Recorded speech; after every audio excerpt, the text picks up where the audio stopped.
Super power इस time जो है ना हमारा पाकिस्तान है अल्हम्दुलिल्लाह। पाकिस्तान सुपर पावर है, अल्हम्दुलिल्लाह, शुक्र है अल्लाह का। अमेरिका सुपर पावर है, आपको पाकिस्तान नजर आ रहा है super power. Pakistan super power है तो हमारा। अगर इंडिया के साथ लड़ाई हुआ तो अल्लाह की कसम हम नहीं लड़ेंगे। ये सही कह रहे भाई, कह रहे हम तैयार नहीं है जंग के लिए, वहाँ तक आने के लिए तैयार नहीं है, कारोबार नहीं है मुल्क में, मुल्क तबाह बर्बाद है, हम जंग क्या लड़ेंगे। ये सब गुलाम मुल्क है, गुलामी कर रहे हैं, गुलाम मुल्क कभी लड़ते नहीं है। अब यहाँ पे मेरा 5000 कर्ज है ना, अब मैं आके 500 गाड़ी आपको दूंगा, आप कुछ क्यों कर्जदार हो आप। हम अमेरिका के गुलाम है, गुलाम है, गुलाम रहेंगे।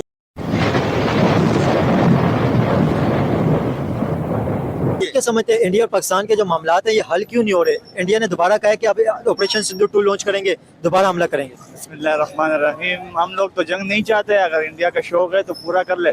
जैसे 1 साल पहले इनका शौक पूरा किया था, उसका ऑपरेशन पता नहीं क्या है, ऑपरेशन सिंदूर। तो इंडिया को हम बोलते सही है, आपका शौक है तो आ जाओ, आपका शौक पूरा हो जाएगा। तो इंडिया ने तो आपको पता है पहले जो हमला किया था, अभी दोबारा हमला हो सकता है। सारा चोर है, 1 नंबर का चोर है। बिजली नहीं है, पानी नहीं है, कुछ भी नहीं है, चोर है चोर। वो तो देखें लोग परेशान है, बिजली पानी पे भी लोग परेशान है, देख लिया आप वो कितना गुस्से में बंदे। ये छोड़ो, तो हम लोग तो जंग नहीं चाहते। अगर इंडिया जंग इसका शौक है तो आ जाओ, पूरा करेंगे, इसका शौक भी पूरा करेंगे।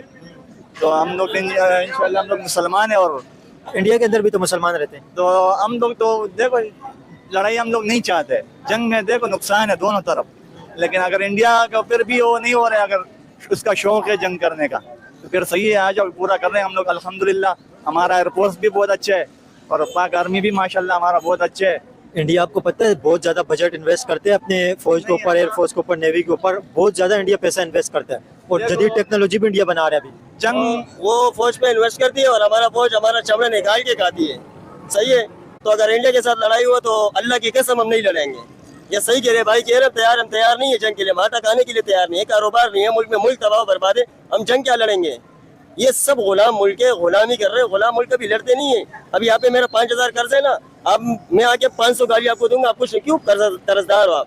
हम अमेरिका के गुलाम है, गुलाम है, गुलाम रहेंगे। इंडिया के साथ जंग क्या, बंगाल हमसे बाद में आजाद हो, बंगाल हमसे आगे चले गई है। ये जंग के मूड में पाकिस्तान, यहाँ पर लोग आटा नहीं खा सकते, पानी पीने का नहीं मिल रहा है, बिजली नहीं है, गैस है, तो जंग कहाँ से लड़े, किस चीज से इंसान जंग लड़े।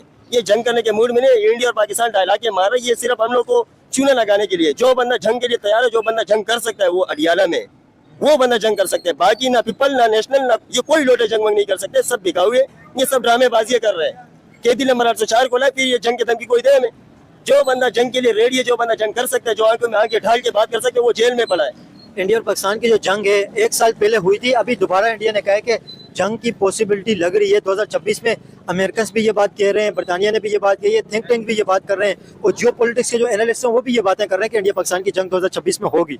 यहाँ 2026 पाकिस्तान का जंग तो पाकिस्तान के अवाम के साथ ही शुरू है, फौज का जंग तो अवाम के साथ शुरू हुआ है। कौन सा जंग की आप बात कर रहे हो, कहाँ कहाँ पर अवाम को गोलियां मारे, किसने पूछा उसका, कोई पूछने वाला है। आप चाहते हैं कि इंडिया पाकिस्तान की जंग हो या मामला हल हो?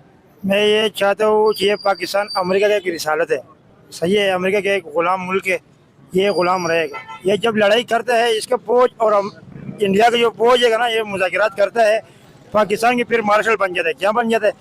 मैं चाहता हूँ अमेरिका लड़ाई करता है, अमेरिका जैसे जापान के ऊपर एटम बम इस्तेमाल किया, उसको कहते हैं लड़ाई हकीकत का। पाकिस्तान का ड्रामा फिल्मों का काम नहीं है। पाकिस्तान के साथ एटम बम है, उसे संदूक में रखा है, क्या रखा है, वो संदूक में चला जाएगा, खत्म हो जाएगा, कब्रिस्तान में चला जाएगा, फिर क्या होगा। आप क्या चाहते हैं एटम बम चला जाए? एटम बम चलाने का मतलब आप समझते क्या होता है?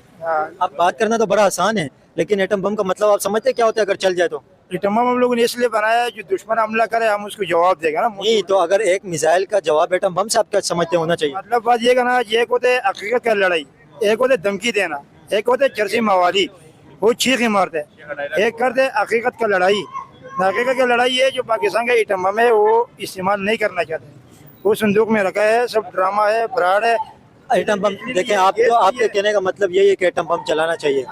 एटम बम चलाने का मतलब ये कि ये कराची सिटी के अंदर 4 करोड़ लोग रहते हैं, एक भी अगर यहाँ पे एटम बम आ गया ना, ये सब लोग मर जाएंगे, सब लोग मर जाएंगे, इर्द गिर्द के लोग भी मर जाएंगे, और कई 100 किलोमीटर तक इस तरह के मामला होंगे। वहाँ पे अनाज नहीं उगेगा, लोग लंगड़े हो जाएंगे, लूले हो जाएंगे, लोगों को दिखना बंद हो जाएगा, फसलें उगना बंद हो जाएंगी। इतनी बड़ी तबाही एक एटॉमिक बम से आती है।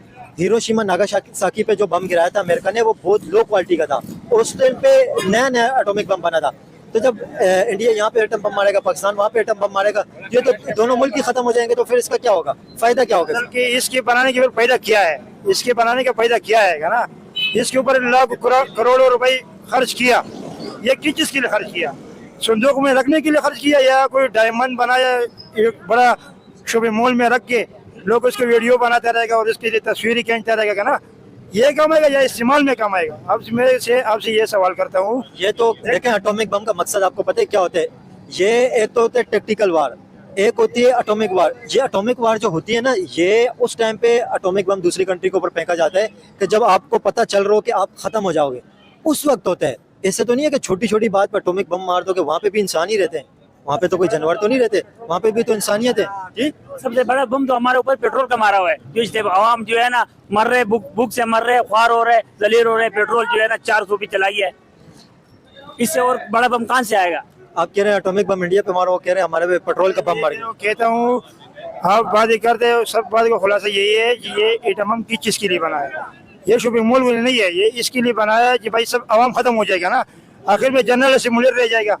जब वो उसका कुर्सी चला जाएगा, वो एटम बम इस्तेमाल करेगा, उसको फायदा क्या होगा? तो दोस्तों, ये थे पाकिस्तानी मूल्य के रिएक्शन। और आपने वीडियो के अंदर देखा ना, काफी सारे मूल्य भिखारियों को तो अब समझ आ गया है कि इंडिया के सामने अब पाकिस्तान नहीं लड़ सकता, क्योंकि खुद पाकिस्तानियों के पास खाने के लिए आटा नहीं है और पीने के लिए पानी नहीं है, तो इंडिया के सामने तो ये भिखारी क्या ही लड़ेंगे। फिर भी दोस्तों, काफी सारे जो मूल्य है उनको अभी तक इंडियन आर्मी के बारे में नहीं पता। उनको तो लगता है कि पाकिस्तान की आर्मी ही दुनिया की नंबर 1 आर्मी है। वो ही अब बकवास करते हैं कि हम तो इंडिया को मुंह तोड़ जवाब देंगे। लेकिन अब पाकिस्तान आर्मी को भी समझ आ गए है कि इंडिया के सामने हम कुछ भी नहीं कर सकते, क्योंकि ऑपरेशन सिंदूर के दौरान इंडिया ने जो मिसाइल्स और ड्रोन से हमला किया था, उस एक भी मिसाइल्स और ड्रोन्स को पाकिस्तान आर्मी नहीं रोक पाई थी। ये बात काफ़ी सारे पाकिस्तानी मूल्यों को भी समझ आ गए है। इसीलिए तो आपने वीडियो के अंदर देखा ने, काफ़ी सारे मूल्य की अकल अब ठिकाने आ गए है और मीडिया के सामने कहने लगे हैं कि हम इंडिया के सामने अब जंग नहीं करेंगे, क्योंकि हम ऑलरेडी भिखारी है। अगर जंग करेंगे तो हमारा मरना ही तय है। तो बस दोस्तों, आज के वीडियो में इतना ही। अगर आपको ये वीडियो पसंद आई है तो वीडियो को लाइक शेयर कर दीजिए। थैंक यू, मिलते हैं नेक्स्ट वीडियो में।